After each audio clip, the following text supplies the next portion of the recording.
When you create an AGI system, you'll be one of the few people in the room that get to interact with it first, assuming GPT-4 is not that.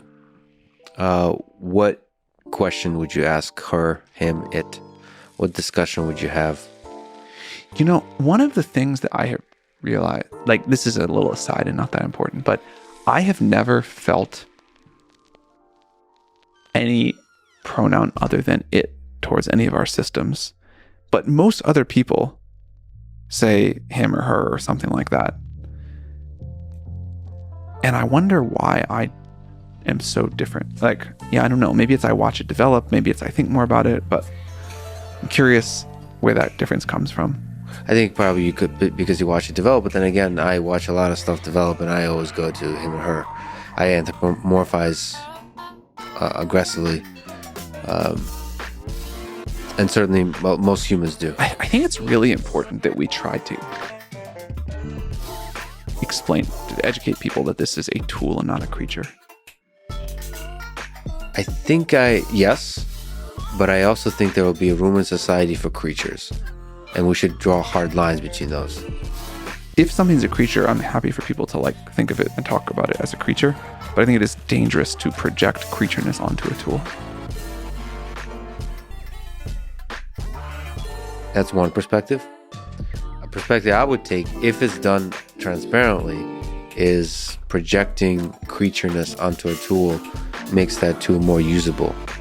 If it's done well. Yeah, so if there's like kind of UI affordances that work, I understand that. I still think we want to be pretty careful with it. Because the more creature-like it is, the more it can manipulate you emotionally. Or just the more you think that it's doing something or should be able to do something or rely on it for something that it's not capable of. What if it is capable? What about Sam Altman? What if it's capable of love?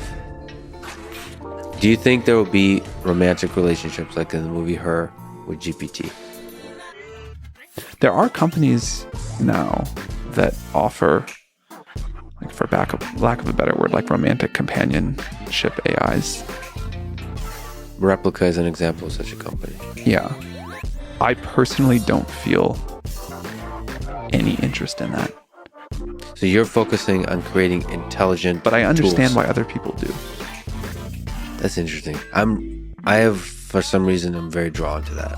Have you spent a lot of time interacting with Replica or anything similar? Replica, but also just building stuff myself. Like I have robot dogs now that I use.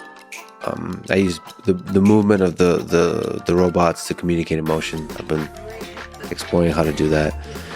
Look, there are going to be very interactive GPT-4 powered pets or whatever, robots, companions, and a lot of people seem really excited about that. Yeah, there's a lot of interesting possibilities. I think you'll discover them, I think, as you go along. That's the whole point. Like the things you say in this conversation, you might in a year say, this was right. No, I may wrong. I may turn out that I love my GPT-4 maybe you dog want your robot or whatever. Maybe you want your programming assistant to be a little kinder and not mock you with your incompetence. No, I think you do want the style of the way GPT-4 talks to you. Yes. Really matters. You probably want something different than what I want, but we both probably want something different than the current GPT-4. And that will be really important, even for a very tool-like thing.